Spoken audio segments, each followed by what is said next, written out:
Bom dia, então vamos começar. Hoje é o dia 13 de janeiro de 2019 e nós estamos estudando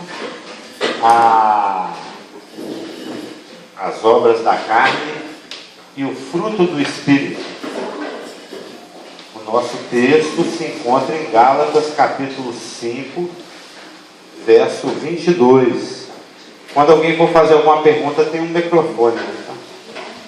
O meu assistente técnico é o Isaac. Quando alguém que vai perguntar está muito longe.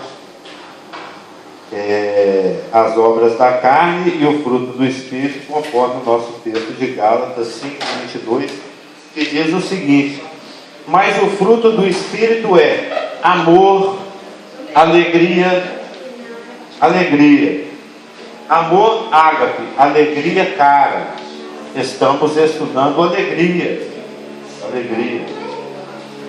Quando fala alegria, o primeiro texto que vem na nossa mente é Neemias 8:10. A alegria do Senhor, do grifo debaixo do do.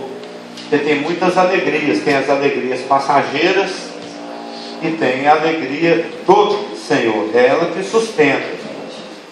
Porque hoje nós vamos ver inúmeros textos bíblicos.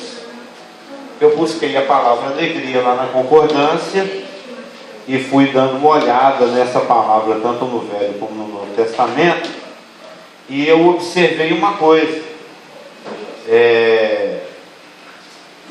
sempre quando tem alegria, no mesmo contexto tem sofrimento, tem dor, tem problema. Então, o que a gente aprende quando a gente estuda essa palavra conforme as suas ocorrências ao longo do dia das Escrituras, é que a alegria é a provisão de Deus para que possamos passar por momentos difíceis. Nós vimos na semana passada, nós vamos dar uma olhada novamente aqui no Salmo 16, os irmãos podem até abrir lá. O Salmo 16, ele é um salmo cujo contexto é um contexto de dor também. É um salmo que fala da morte, do sepultamento e da ressurreição do Messias, de Jesus Cristo. E se fôssemos dar um título para o Salmo 16, é um salmo que a gente poderia dar o nome de confiança. O Salmo 16, ele fala de confiança, mesmo dentro de uma situação de morte, que foi o caso do Messias. Davi, profeticamente, tipologicamente, ele também provavelmente estava passando por uma situação difícil. Aliás, imaginar o Davi numa situação difícil não é difícil, né? Ele vivia passando por situações difíceis. E mesmo Davi, ou profeticamente o Messias, passando por um momento difícil, de dor, de sofrimento, de morte, tanto Davi como o Messias expressam a confiança em Deus. Então o Salmo 16 é um salmo que fala de confiança. E qual que é a chave dessa confiança? É perceber o valor que o Senhor tem nas nossas vidas. A alegria do mundo, ela é relativa, porque ela se relaciona com o circunstancial. Ela se relaciona com o relativo, com o que está acontecendo. Se eu estou bem, se eu estou mal, se eu estou com saúde, se eu estou sem saúde, se eu estou com dinheiro. Chegou água aí, pastor? Depois você me arranja um copinho, mas... se eu estou com dinheiro, se eu estou sem dinheiro. Então isso é muito flutuante. Eu até hoje, por coincidência, eu li uma frase de um filósofo do mundo, falando que a felicidade é um intervalo entre dois sofrimentos. Ou seja, é uma definição da alegria do mundo. Mas a alegria do Senhor, Neemias 8:10, é uma alegria que contempla o Senhor, e as suas promessas, e a sua palavra, e a sua fidelidade, e aquilo que nos aguarda. Então, independentemente do que eu estou passando aqui agora, se eu tenho Deus, o resto é resto. Porque quando eu aprendo que o objetivo do sofrimento é nos ensinar confiança em Deus, é nos ensinar o seu valor nas nossas vidas. E na hora que a gente percebe o valor de Deus, o quanto Deus é essencial, o quanto Deus é prioridade, o quanto Deus é suficiente, a minha saúde, os meus bens, os meus filhos, eu mesmo, se tornam secundários. Obrigado. Então, no Salmo 16, o salmista, no caso Davi, ele faz uma verdadeira declaração de amor e de confiança em Deus. Olha lá o verso 16, ele está passando por um aperreio, ele já começa assim: guarda-me, ó Deus, porque em ti me refugio. Digo ao Senhor, tu és o meu Senhor, outro bem não possuo, senão a ti somente. Outro bem não possuo, senão a ti. Mais do que o ouro que ele tinha, do que os filhos, a família, o poder, a fama, o bem maior. Tem até uma música que fala, né? Tu és o meu bem maior, faz um milagre em mim. Né? É a percepção sine qua non, é a percepção máxima, é a percepção essencial, é a percepção chave, é a percepção alvo da vida cristã e do trabalho do Espírito Santo, é entendermos o valor de Jesus Cristo. Uma vez que você entenda isso, o resto fica pequenininho. Lá no verso 5, o Senhor é a porção da minha herança e o meu cálice, tu és o arrimo da minha sorte. No verso 11, tu me farás ver os caminhos da vida, na tua presença,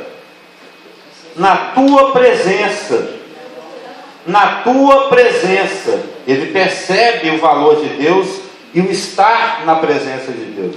Na tua presença a plenitude de alegria, uma alegria mais maior de grande do que qualquer outra, plena, máxima.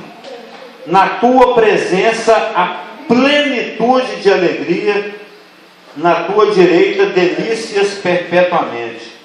Então esse é o segredo para superar adversidades, a percepção do valor de Deus, de Jesus Cristo, a percepção e a sinceridade e a integridade de estar na presença dele. Isso te traz plenitude de alegria, isso te traz delícias, isso te traz vida, diz de acordo com o verso 11. Esse é o segredo para superar a adversidade, estar sempre na presença de Deus. Aí é uma alegria só, independente de estar com dinheiro ou sem dinheiro, do smartphone ter caído e quebrado ou não, de estar com saúde ou sem saúde, porque a alegria do Senhor é que nos fortalece nessas situações. E quando Neemias escreveu esse versículo, do capítulo 8, verso 10, a alegria do Senhor é a nossa força, lembra que eu falei, isso vai ser enfaticamente observado aqui. Sempre que o tema alegria aparece nas Escrituras, ele aparece num contexto de adversidade, de dificuldade, de aperreio, de sofrimento. O próprio contexto histórico, o que o Neemias e o Esdras estavam vivendo quando ele escreveu isso, era um tempo angustioso. Era um tempo de reconstrução. Era um tempo em que ele estava com a pá de pedreiro numa mão e a espada na outra. Que a melhor coisa que tem é trabalhar sossegado, não é, Eloy? Quando você entra lá no seu quarto, põe o notebook no colo e pode datilografar, é antigo, né? E pode digitar lá suas defesas, consultar seus vademecum, não tem vizinho escutando funk, você só escuta os passarinhos, piu, piu, piu, piu, piu, porque a gente tem uma vizinha lá que ela escuta uns calitos, umas coisas lá, que às vezes atrapalham. Às vezes atrapalha. Você está querendo estudar a palavra e fica lá aquelas coisas sendo cantadas. Mas aí você tem que praticar aquilo que o pastor Mark nos ensinou, o foco. Você tem que estar focado. Doutrina da concentração. Exatamente. É só você focar. Então, o contexto de Esdras e Neemias era um contexto de dias difíceis. Melhorou, hein? De dias angustiosos. Eles queriam trabalhar e o pessoal não deixava. Eles faziam de dia e de noite, o pessoal ia lá e desfazia. Eles tiveram que pôr vigia. É só ler o livro de Esdras e Neemias. O próprio profeta Daniel, alguns séculos antes, quando ele profetizou a reconstrução da cidade, ele falou que seriam em dias angustiosos. Estou até usando uma palavra da palavra. Era uma situação angustiosa, uma situação difícil, com os inimigos, usando um outro termo bíblico, né? Apertando por todos os lados. E ainda assim ele falou: a alegria do Senhor é a minha força. Se ele não tivesse essa percepção que ele não tinha outro bem maior do que o Senhor, ele não tinha conseguido reconstruir. Ele desanimava, ele chutava o balde, ele largava para lá. Então, antes da gente chutar ou espancar um teclado, é sempre bom a gente pensar, viu, Elana? Antes de você desistir da defesa, que o Senhor é a nossa alegria. No Salmo 4, versos 1, 7 e 8, lembra do que eu falei aqui, que sempre que alegria, esse tema aparece nas Escrituras, ele está num contexto de dificuldade.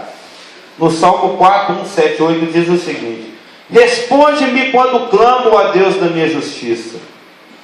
Na angústia me tens aliviado. Tem misericórdia de mim e ouve a minha oração. Está vendo aí? Mais alegria me puseste no coração do que a alegria deles, quando lhes há fartura de cereal e de vinho. Em paz me deito e logo pego no sono, porque, Senhor, só Tu me fazes repousar seguro.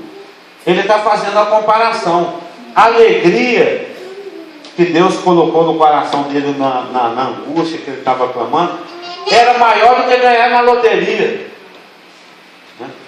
Porque ele está falando assim: a alegria que você colocou no meu coração é maior do que a alegria deles, está falando dos perdidos, quando eles estão com a despensa cheia e com a garrafa entornando, quando eles têm muito mel, muito cereal, muito vinho. Se tem uma coisa que deixa qualquer um alegre, é mesa farta, né? Todo mundo passou por isso aí agora, nesses festejos. Você chega assim, tem farofa, tem salpicão, passas, tem peru, azeitona, tem ervilha. Não, aquilo seria assim que você quase engole o brinco. Você fica alegrão.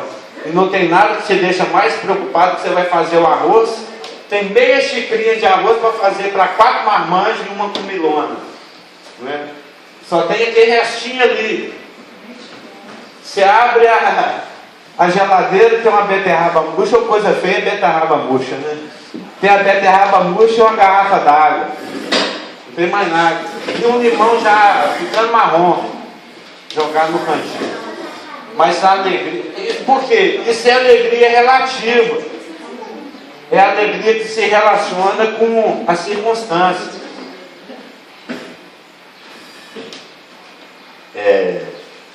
Mas a alegria que Deus colocou no coração do Davi, do autor do Salmo 4, era maior do que a alegria que se tem quando se tem fartura. A alegria deles lá que ele falou.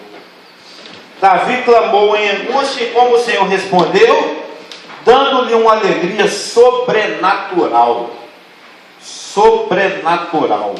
a ponto dele se sentir seguro e dormir tranquilo e em paz, apesar dos problemas.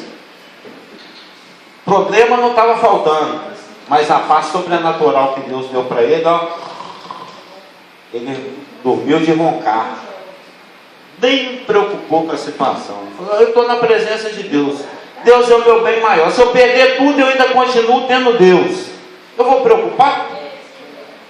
No Salmo 30, verso 5, diz o seguinte: e ainda que as suas emoções o assaltassem à noite, a alegria do Senhor que fortalece a superaria. Observa o texto. Ao anoitecer pode vir o choro, mas a alegria vem pela manhã. Ao anoitecer pode vir o choro, ou seja, o dia foi. Tem dia que é assim, preguiçoso, tem dia que é tranquilo, tem dia que é da hora, mas tem um dia que é pesado, não tem? Igual hoje foi, né? A segunda mesmo e a terça dessa semana foram dias difíceis, né? Nossa, hoje pegou. Você chega em casa assim, você não deita, você desmonta, né? Por causa das circunstâncias que você experimentou durante o dia. Problemas, pressões, emoções alteradas.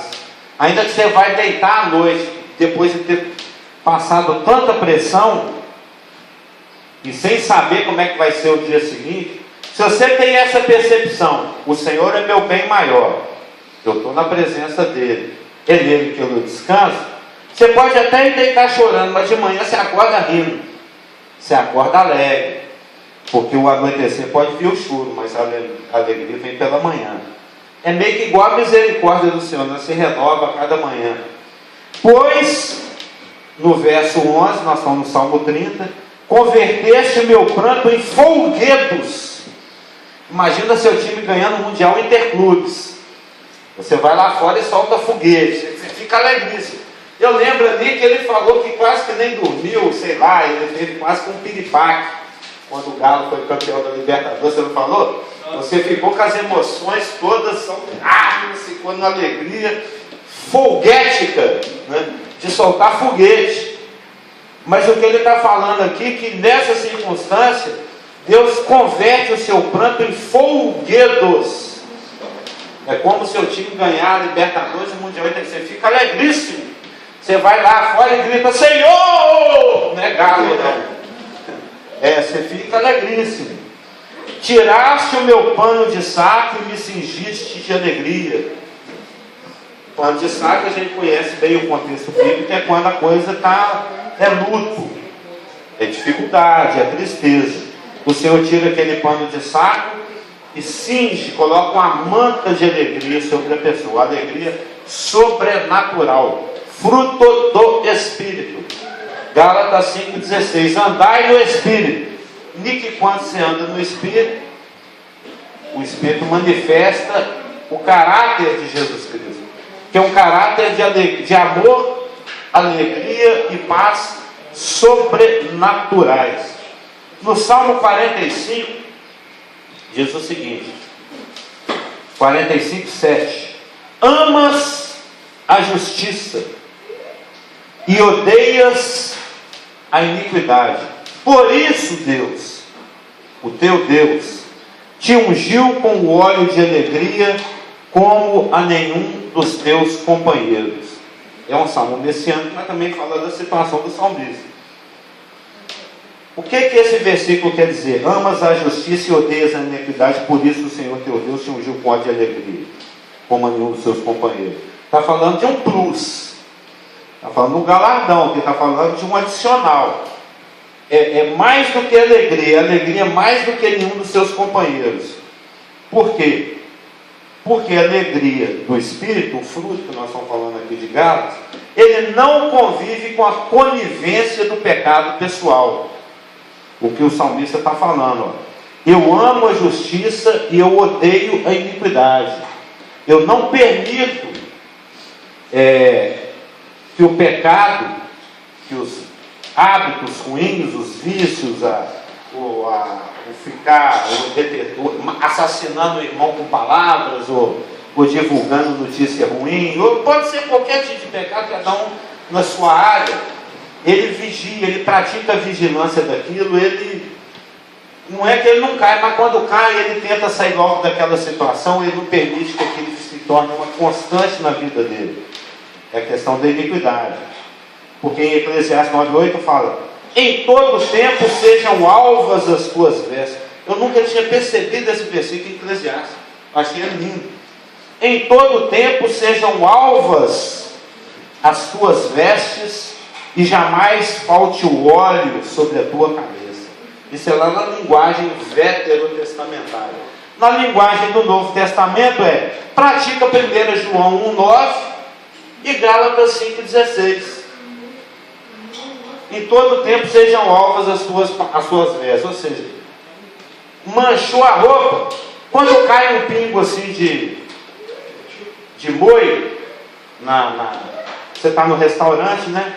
Sempre cai um macarrão assim, justo aquele macarrão lambuzado de vermelho, né? Cai na sua roupa branca, o que você faz? Você tira. Se você não for muito exigente, você deixa para lavar em casa. Tem uns que já vai no banheiro mesmo, daí tenta tirar. Você tenta manter a sua roupa limpinha. Em todo o tempo sejam alvas as suas vestes. Percebeu que está dando um esquisito na sua vida espiritual? Você está num hábito, numa vibe ruim? Confessa, sacode a poeira e segue em frente, como o pastor Gelo ensina para nós aqui milhões de vezes. Confessa e segue, é daqui para frente. E jamais falte óleo sobre a tua cabeça. Anda no Espírito, se encha do Espírito, se renda ao Espírito, queira saber o que o Espírito quer, em vez de querer o que você quer, porque a alegria do Espírito não convive com a conivência do pecado. Isso quer dizer que a gente nunca mais vai pecar, não. É aquele pecado que você sabe qual é que é, mas você faz vista grossa para ele. Deixa ele ficando por ali e não toma uma providência. É a famosa raposinha. Em Salmo 51, todo mundo conhece o contexto. Aquele pecado famoso do Davi. Davi pecou, foi confrontado pelo Natan, ele se entristeceu e percebeu a situação dele. Mas mais do que ter pecado, mais do que ter perdido o filho lá para frente, mais do que qualquer coisa, o que perturbou mesmo o Davi foi a perda da alegria, foi a perda da presença de Deus. Porque no Salmo 51, versos 7, 8 e 12, o miolo do Salmo, assim, o centro da oração dele é: me devolve a alegria da salvação, restitui-me a alegria da tua salvação e me sustenta com um espírito voluntário. Esse foi a angústia do Davi. De todas as perdas que aquele episódio ocasionou, do pecado dele com a Batseba, o pior de tudo foi se perceber fora da presença de Deus. Porque o pecado foi tão cegante que ele ficou 1 ano de bobeira. Ele ficou 1 ano panguando fora da presença de Deus, a ponto de Deus precisar que o profeta Natan fosse lá e o confrontasse. Isso que você fez aí foi errado, senhor. Você não consegue perceber isso, não? Aí quando ele acordou, a primeira coisa que ele sentiu falta foi: eu estou meio sem... Eu estou assim meio... como é que fala? Eu estou meio sem rosca. Não tem uma palavra... Assim, eu pisei na bola como pastor geral. Aí na próxima vez que eu encontro com ele, eu fico assim meio sem rosca. Vocês entendem essa linguagem? Ela é meio mineiro, né? Ele fica assim meio avexado, meio sem jeito. Eu sei que ele sabe, que eu sei que ele sabe, que ele sabe, que eu sei. E você fica assim meio sem jeito, você deu aquela panguada, ficou esquisito. Mais cedo ou mais tarde volta a palhaçada de sempre, né? O casamento vai voltar para as brincadeiras dele, depois e tal. Mas por um tempo você fica meio... como é que fala também aí nos interior? Meio chororô. Como é que é a linguagem? Fica meio murcho, meio chororô. Tem chororô também? Um negócio assim, uma palavra dele. Jururu, exatamente. Você fica meio jururu. Não é? Lá em Montes Claros, a internet de Montes Claros. Lá tem umas linguagens esquisitas lá. Deve ser de tanto comer piqui. Fica meio jururu. Então Davi, ele confessou e coisa e tal, mas ele estava assim, meio jururu. Ele estava meio sem graça assim, na presença de Deus. Ele falou: me restitui a alegria da salvação. Eu quero voltar a ser aquele Davi que canta, que dança, que sai sambando ao lado da harpa pela sua fora, né? No Salmo 59 diz o seguinte: eu porém cantarei a tua força, pela manhã louvarei com alegria a tua misericórdia, pois tu me tens sido alto refúgio e proteção no dia da minha angústia. Davi enfrentava a angústia e a percepção. No entanto, isso não afetava a sua alegria e a sua relação com Deus, porque é sobrenatural, é fruto do Espírito. Eu não estou preocupado com um cara que está me tocaiando na esquina. Eu não sei se filho de crente passa por isso, na época eu não era crente. Você assim arranjar uma encrenca na escola, você não poder passar em certos quarteirões, você sai da escola, mas você tem que desviar e pegar o caminho mais comprido. Você sabe que se você passar por certos caminhos, certas pessoas podem te encontrar e querer te dar uns cascudos. O Zé Pedro fez cara disso que já passou por isso. Ele era peralta também, né? Esse que você aponta na escola, depois o cara, eu vou te pegar lá fora e você fica evitando o cara. Mas agora você dentro da escola, você tem que usar por outro lado da escola para ir embora. Quando tem que pular o muro. Ou seja, ele não estava preocupado com as emboscadas, com os inimigos. A alegria do Senhor é minha força. Eu estou na presença dele, ele é meu bem maior, o resto é resto. O resto é resto. Salmo 68:3. Os justos, porém, se regozijam, exultam na presença de Deus e folgam de alegria. Por que os problemas, a adversidade não afetam o crente, principalmente o crente cheio do Espírito? Porque está na presença de Deus, por causa da presença de Deus. Eu tenho Deus, o resto é resto. Foi buscar os seus brinquedos lá? Tem um tempão que você não brinca disso aí, hein? Salmo 92:11. Vocês estão observando que o contexto da alegria sempre é um contexto de adversidade? Salmo 92:11. Os meus olhos veem com alegria os inimigos que me espreitam. Isso aqui não é sobrenatural? Os meus olhos veem com alegria os inimigos que me espreitam. Eu vou ser emboscado, entender, querendo me matar. E como é que eu olho isso? Com alegria. E os meus ouvidos se satisfazem em ouvir dos malfeitores que contra mim se levantam. Isso é sobrenatural. Porque essa é a perspectiva da fé alegre. Só a fé alegre pode enxergar o problema como um motivo de alegria. Só. Senão é lamentação, murmuração. Aí agora é chororô, né, Elaine? Chororô, lamúria. Nós temos dois caminhos: o da alegria e o da murmuração. O que a Bíblia fala sobre murmuração? Ele está muitíssimo bem, né? Muitíssimo bem. Israel no deserto 40 anos é que o digo. No Salmo 92:4, pois me alegraste, Senhor, com os teus feitos, exultarei nas obras das tuas mãos. Eu já havia falado isso aqui antes. Esse é o foco da fé, fruto do Espírito. Esse é o foco da fé sobrenatural. Os feitos do Senhor, as obras do Senhor. E principalmente quando já é uns crentes velhos, que nem eu e a Elaine assim, ó, que já tem 50 anos de crente, você tem um histórico de feitos do Senhor na sua vida. Você tem uma coleção de testemunhos. Você vai começar a prestar atenção se o seu bolso está vazio, se a sua doença, se a sua saúde está ruim, se a situação está difícil. Tem até aquele hino. Quantas bênçãos, quantas são, lembra? Quantas bênçãos, quantas são recebidas das divinas mãos. Na hora que o bicho vai pegar, eu falo, não, mas o Senhor aquela vez ele me livrou daquilo. Eu orei e aconteceu. Eu nem pedi e aconteceu. Você tem isso são os aqui, ó. Pois me alegraste, Senhor, com os teus feitos.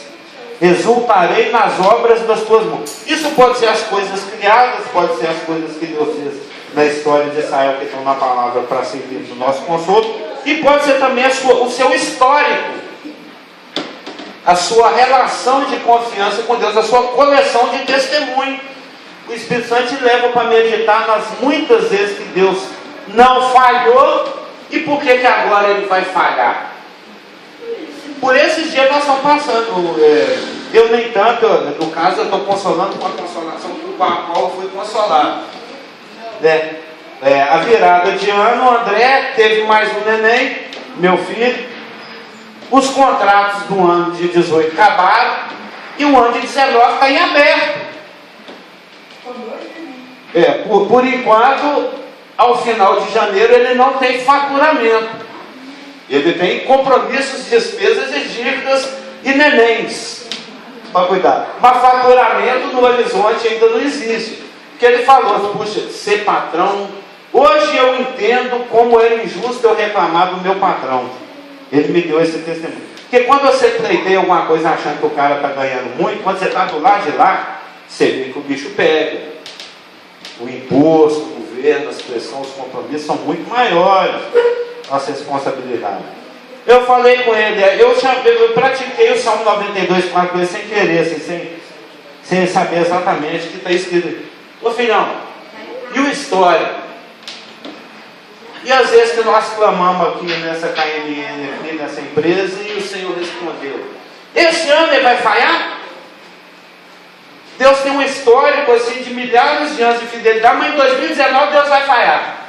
Esse ano Deus vai pisar na bola. Vai ser pela primeira vez na história Deus vai deixar um justo mendigar o pão. É isso que você crê? Não, então descansa. Vão descansar, os contratos vão aparecer, o serviço vai aparecer, a obra vai aparecer. É uma questão de tempo.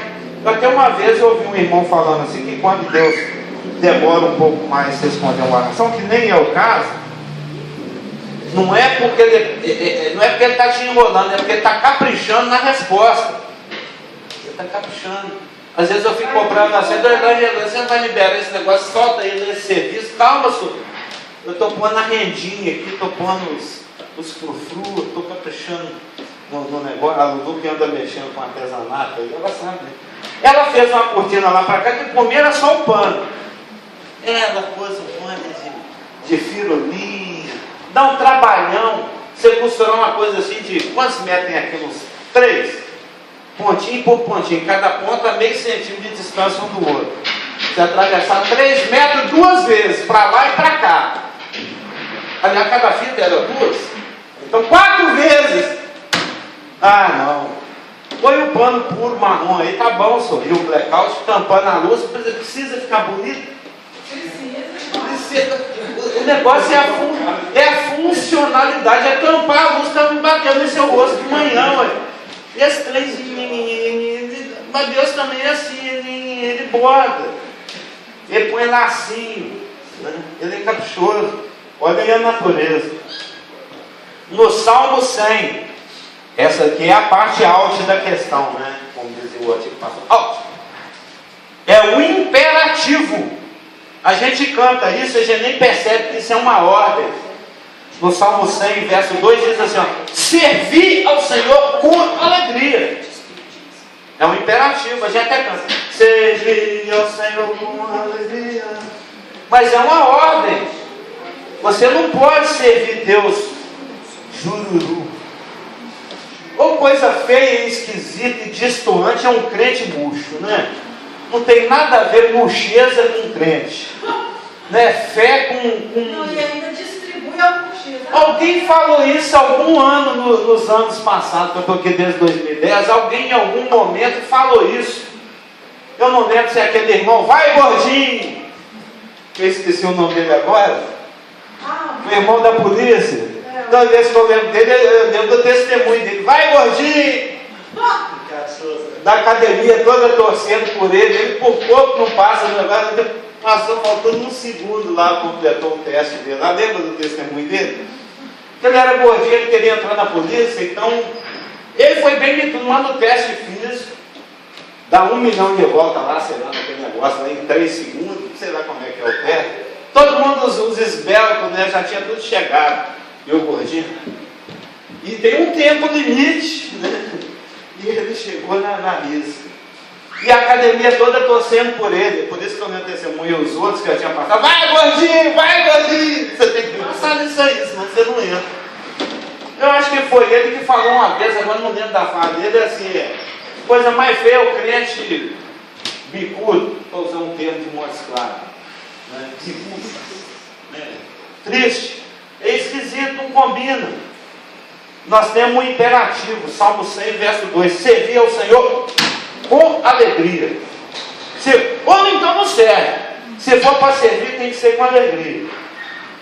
A Elaine mesmo é um testemunho para mim. Ela está sempre mala sem alça aqui.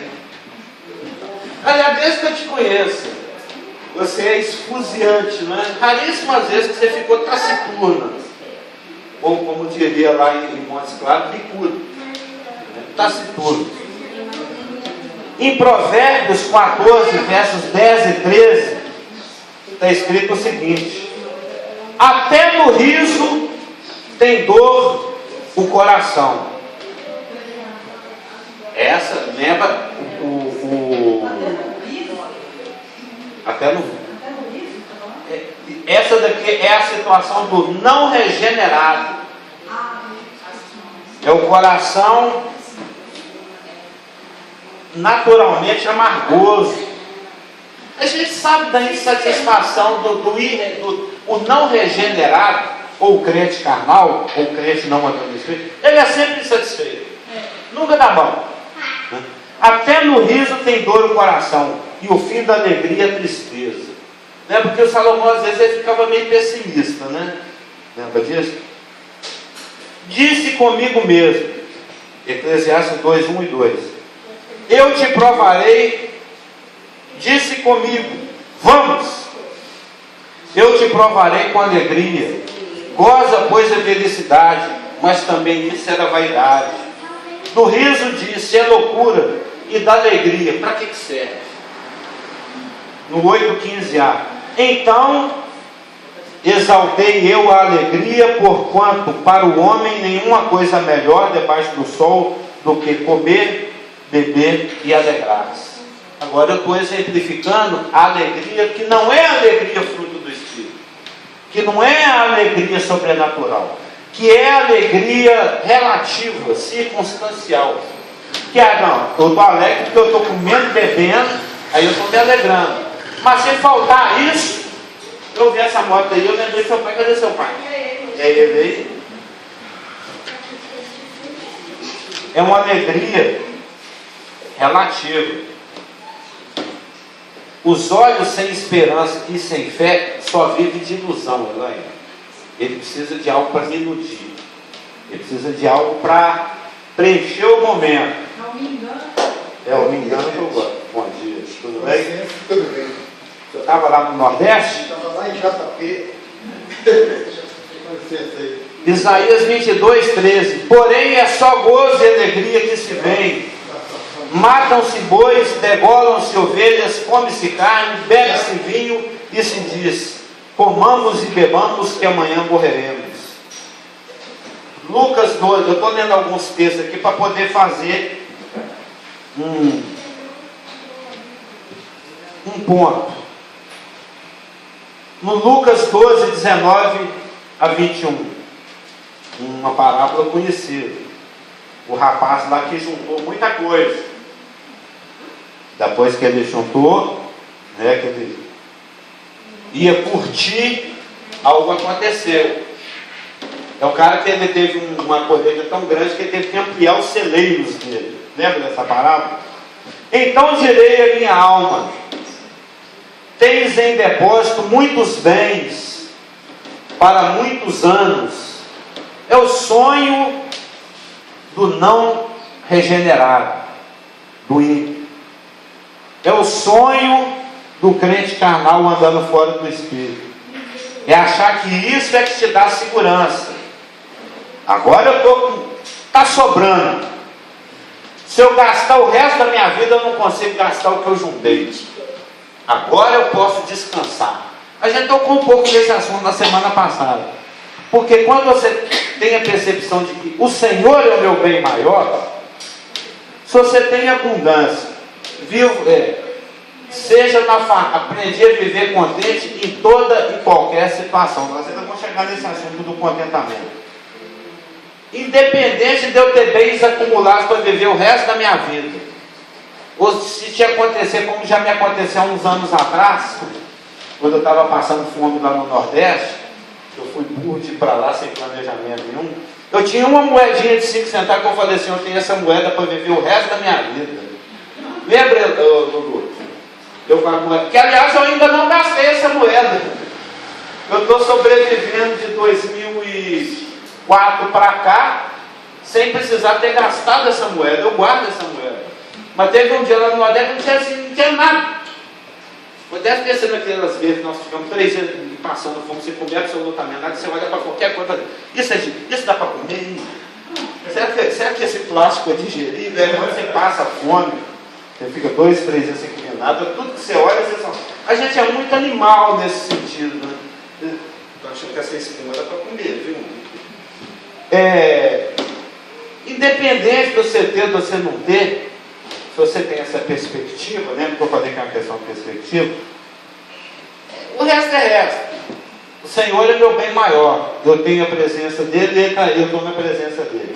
Mas quando não se tem essa percepção, por isso que eu estou puxando aqui Eclesiastes e Provérbios, e Isaías, e agora Lucas, você precisa de outro suporte. Você precisa de outro algo grande e forte que talvez substitua Deus, e para muitos substitui. No caso, em 99% dos casos, é a grana, é o bem material, é a despensa cheia, que é o rapaz aqui do Lucas 12 falando.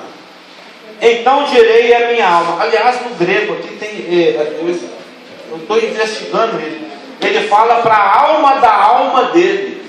É estranho isso, né? Eu não sei se entender. Isso no grego ele fala para a alma da alma dele. É o psucos do psucos. Por que o texto grego fala isso? Eu ainda não sei. Sim.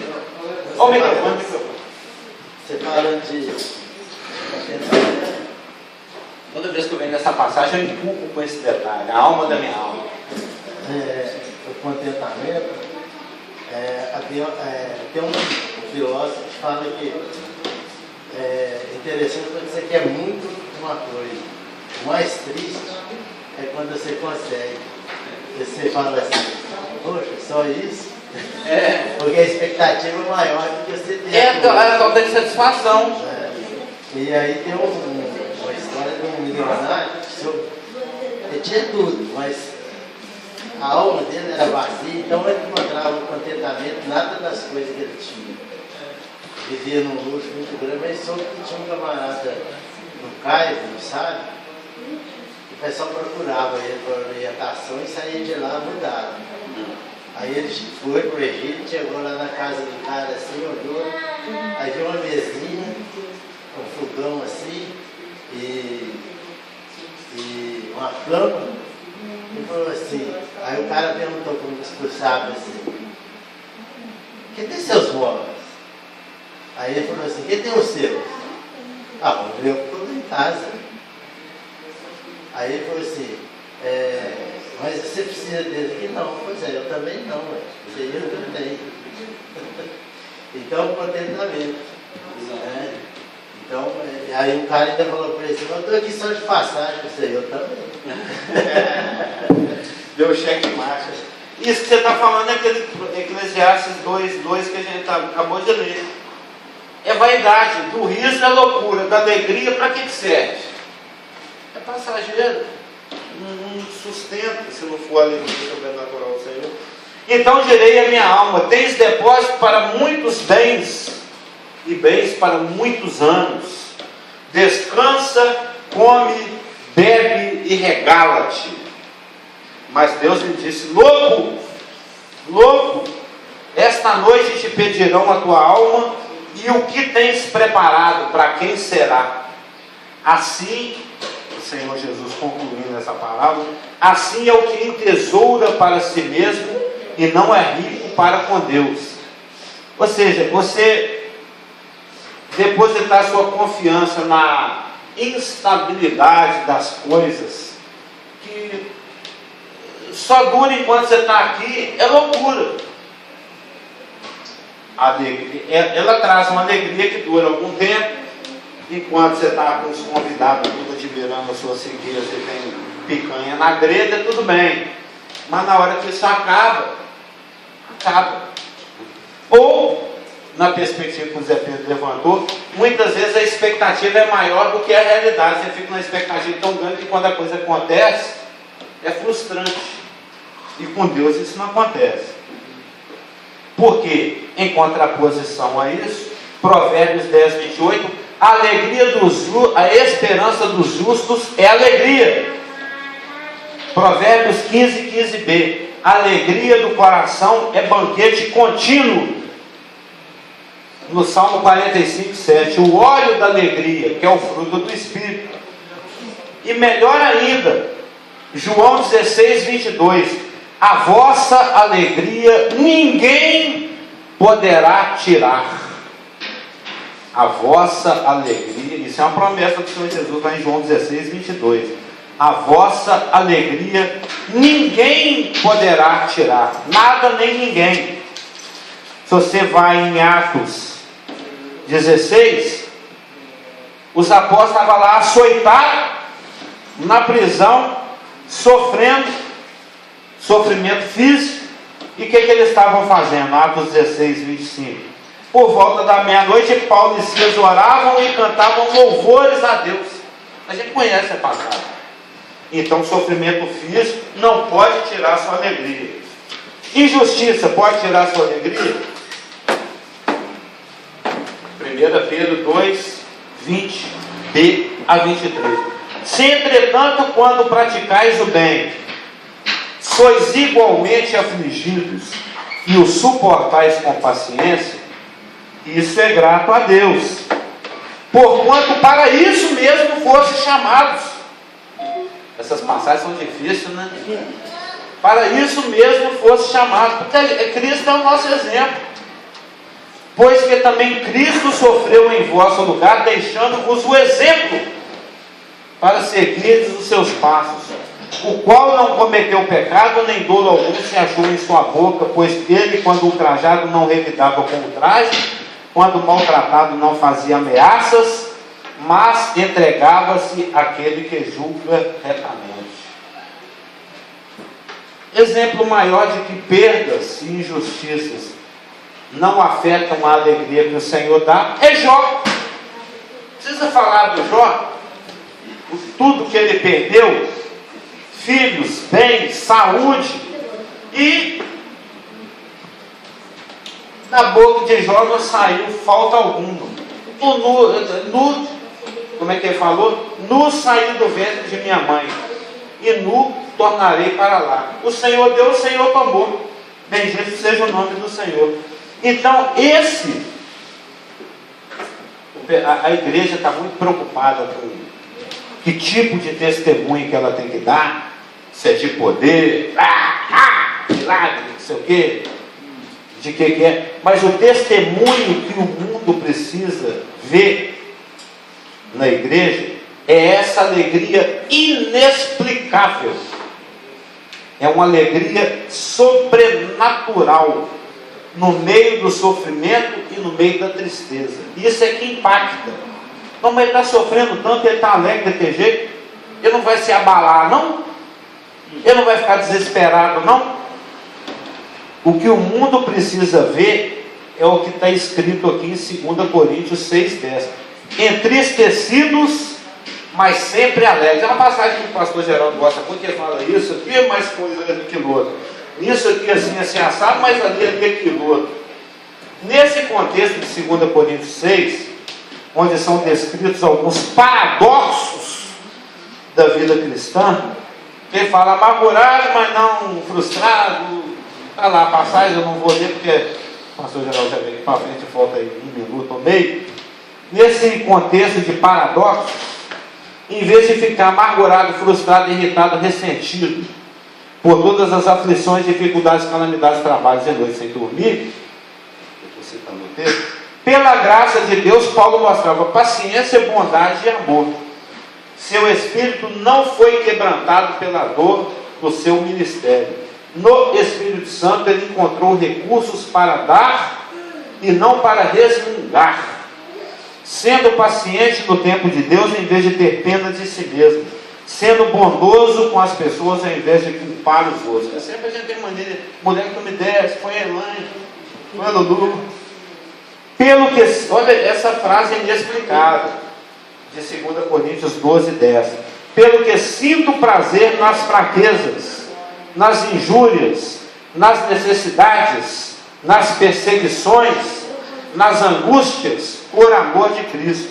Aí vem aquele versículo do pastor Geraldo, que é o versículo que é o carimbo do ministério dele e da vida dele. Tiago 1:2.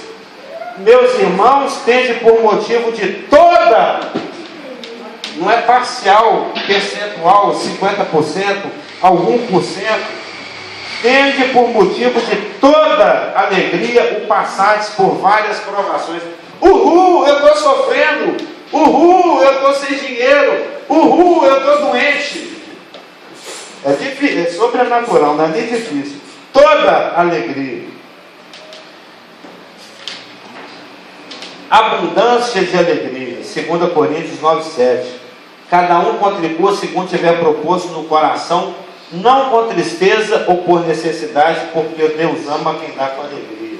O crente não dá porque está sobrando, o crente dá porque está faltando. Isso não é um paradoxo? Cada um contribua segundo. Se você for ver o contexto, era uma igreja que estava passando dificuldade e estava socorrendo outra. Estava socorrendo outra. É o caso lá da viúva de Sarepta, foi alimentar o profeta com que ela praticamente não tinha.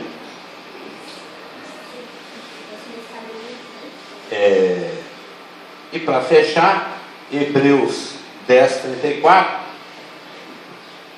que é algo também absolutamente impressionante e sobrenatural.